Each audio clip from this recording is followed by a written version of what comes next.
right, guys, we're down here with Austin with Reaper Rods down in Boca Grande. We just finished filling the live wells with some bait. Got a bunch of pinfish and some big white bait. We're pulling up on some docks and we're gonna see what we can do. Try and do some little red fishing. What else we catch? Snook, redfish, jacks. You know, just see what wants to play today. Is this where the big ones live?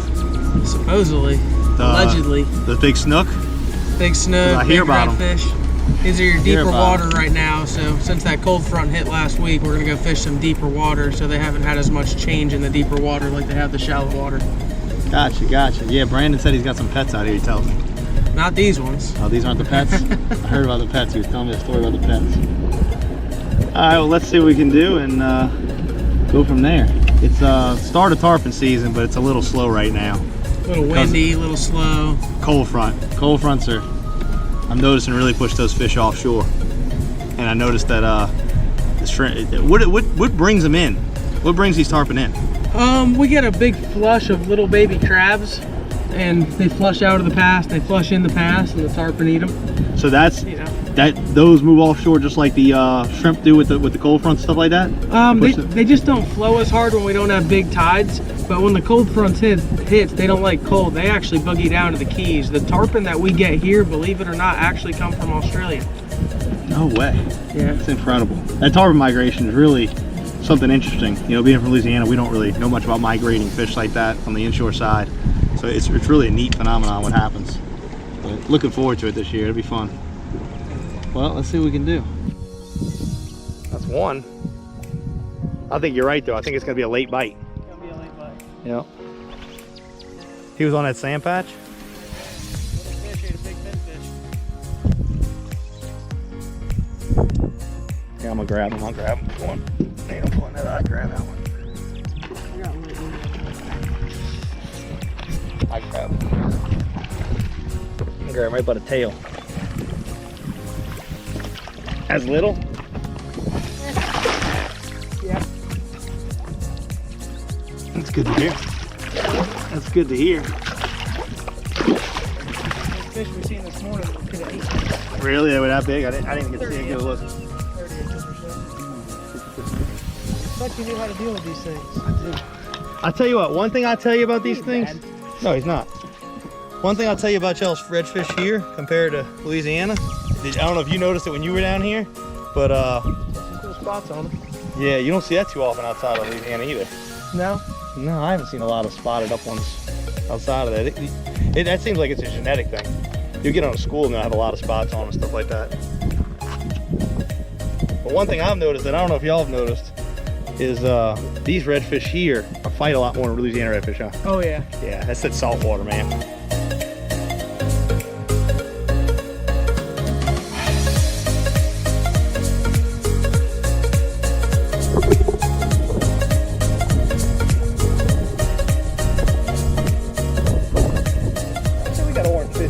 But I mean, they got some color coming up. There's a difference in color.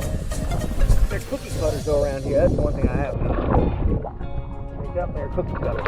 See how active they are? Redfish, Louisiana, it might be the tails are too. See how big you got that big wide tail? Can you tell the difference in the tail? How like it's a big broom tail on those, and look how skinny the tails are? Gorgeous stuff. They're healthy here, that's for sure. Y'all get them with those really blue tails? Got a pretty pronounced lateral line.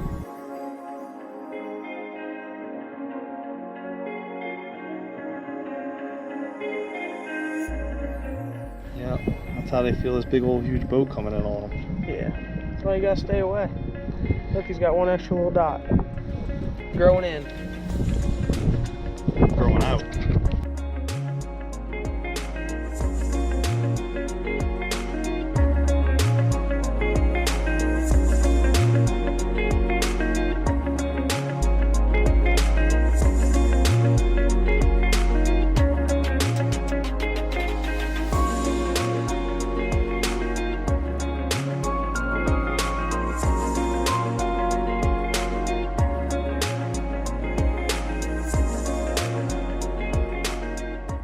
Starting to get them going. We're catching some nice redfish right out the gate.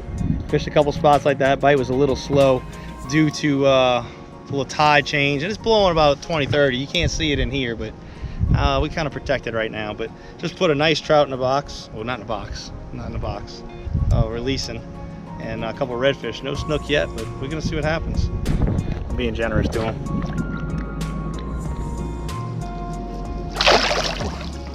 Speck. Got a little speck bite going. Quality specks too. A little smaller. Yeah, about a pound and a half, huh? What do they eat? Pinfish or Greenback. Greenback? White bait. Greenback. Do they eat pinfish here? Yeah. Yeah, they eat pinfish. The big ones usually do. Now what's a big speck here? Anything over 22, 23 inches is a big one. It's not bad. 3 pounds. Not bad, not bad. Next cast. Next cast. He's changing our GPS. Sorry, he's hitting cushion. He's on the Deckit. Yeah, they don't stay too still on the Deckit. He's hitting the sofa. It's fish I really like, man. I think those are awesome fish. Pulled up to this spot, and there's big color change and a big drop off. And this is the kind of fish spot you want, especially when there's a bobber over there on the bank and somebody else has been here fishing. So there's got to be fish here. They got a bobber. The color change, you can see where the drop off is. And this is where we're catching all these trout and snook. On this. Just off the mangroves on low water.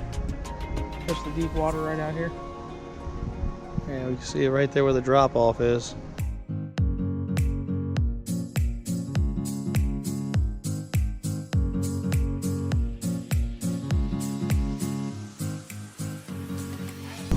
As you can see, water got dirty and the old hardhead showed up. That's what happened. You start getting these, the water's dirty, and it's time to move. Baby snooks. Baby, man, they got a big one out there though right now. Let him go and see if we can't get another one.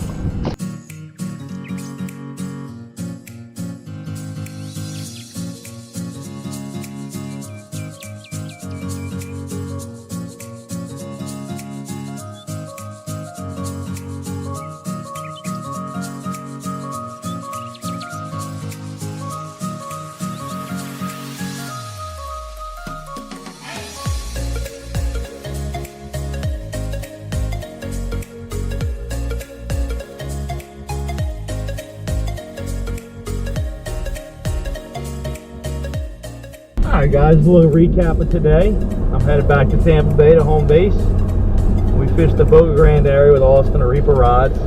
Got my new rods with me, which I'll show all y'all too. And kind of give you a rundown of what we use for what.